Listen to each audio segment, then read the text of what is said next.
اگه تو هم به طراحی و نقاشی کردن علاقه داری، پس تا آخر این ویدیو باش.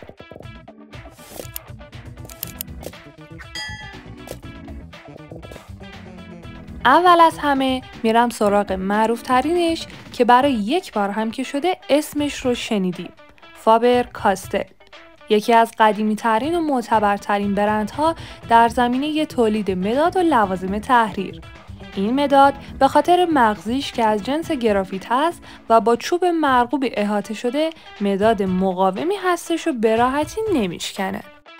مداد بعدیمون از یه برند آلمانی هستش که به خاطر تولید مدادهای گرافیتی و رنگی با کیفیت شناخته شده. مدادهای طراحی استدلر که خب این مداد برای هنرمندان حرفه‌ای خیلی محبوبه.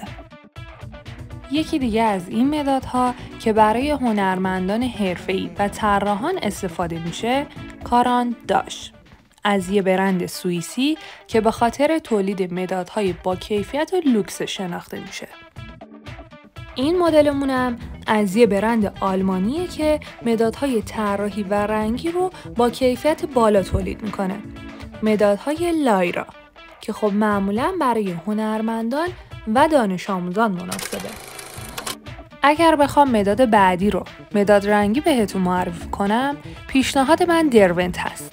از یه برند انگلیسی که به خاطر مدادهای رنگی و گرافیتی با کیفیت بالا شناخته میشن.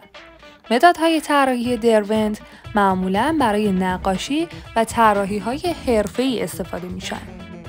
قول مرحله آخر که برای طراحی و نقاشی خیلی محبوبه، مدادی نیست جز پریسما کالر.